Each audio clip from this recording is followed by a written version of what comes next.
Je suis Michel Joussin, je suis agriculteur, maraîcher, producteur de choux. Avec ma femme, on faisait de la randonnée et puis c'était un rêve de voir cette surface, cette montagne cultivée. On a commencé à des petites parcelles, on a appris à planter, ensuite on a appris à commercialiser. On est passé de l'hectare à une quinzaine d'hectares aujourd'hui et avec des ouvriers. Alors j'ai eu la chance en 2004 d'avoir assisté à ma première conférence agricole. Et là, j'ai compris qu'on n'arrivait pas à couvrir les besoins en choux. Ce qui fait qu'après, aux affaires économiques, on débat des quotas locaux et en fonction des manques, on libère des quotas d'importation pour couvrir la consommation locale. Donc, je me suis dit que j'allais essayer de couvrir cette demande.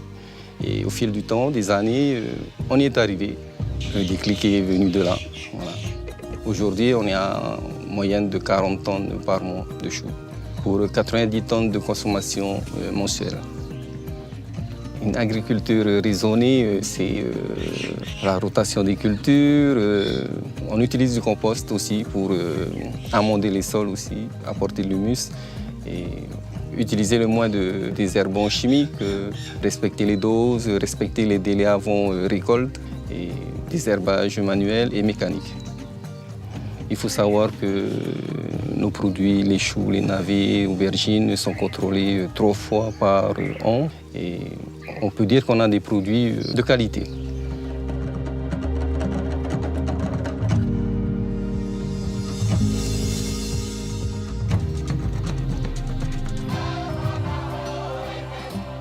Je suis Moitini Montam, je suis agriculteur bio sur Papara depuis 4 ans. Je cultive sur une surface de 2 hectares. Ma culture principale est la salade. Je fais aussi un peu de tomates, des concombres, des courgettes et des oignons verts. Et tout ça en agriculture biologique. Dans mon exploitation, j'utilise énormément de compost. C'est vraiment la base de mon agriculture. C'est vraiment même le secret de l'agriculture biologique. Comme les anciens, avec la cendre aussi. La cendre, j'utilise pour faire de l'engrais. L'engrais poisson qu'on utilise pour faire des solutions pour arroser sur mes légumes. Voilà, c'est vraiment des produits naturels qu'on utilise. Ça permet d'avoir des produits plus sains, c'est-à-dire 0 pesticides, 0 engrais, 0 intrants. Voilà. Si je prends l'exemple, ce que j'ai là dans les tomates, c'est vrai qu'on voit plus l'herbe que les tomates. Mais c'est fait exprès parce que justement, je laisse la marronne, dont les pucerons vont aller. Il y a du basilic aussi, il y a des plantes aromatiques. Et ça fait que les insectes vont se balader un peu partout, ils n'ont pas que sur les plantes de tomates. Enfin, c'est une philosophie, c'est une façon d'observer. Et ça, il faut beaucoup regarder, beaucoup observer. Pourquoi justement la terre, à cette période-là, elle est fertile? Pourquoi à un moment donné, qu'est-ce qui fait qu'elle était plus fertile? Parce qu'on a peut-être rajouté moins de compost ou parce qu'on a rajouté une plante. Et ça, c'est vrai que l'observation en agriculture biologique, c'est très, très important. Aujourd'hui, ce que j'ai voulu aussi montrer aux jeunes, avec l'agriculture bio, on peut aussi réussir. Je n'ai pas une grande exploitation. Elle fait à peine 2 hectares. C'est vraiment pour montrer que même sur une surface comme ça, ça a permis de vivre, justement de nourrir ma famille, de construire et bâtir aussi son avenir.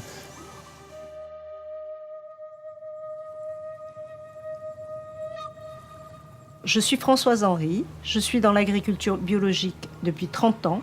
Nous avons commencé par faire de l'arboriculture fruitière, mais maintenant nous nous sommes diversifiés sur de la culture vivrière et sur du maraîchage.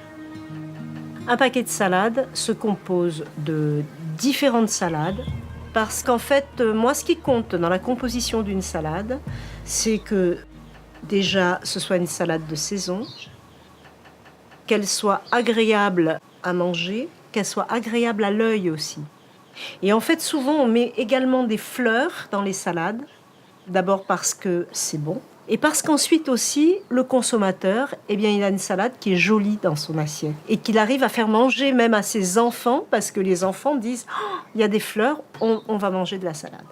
La saisonnalité, justement, c'est ce qui prime dans le choix des salades qu'on va mettre dans nos mesclins. C'est-à-dire qu'on va faire pousser une salade qui poussera mieux en décembre. Il va y avoir la salade de décembre.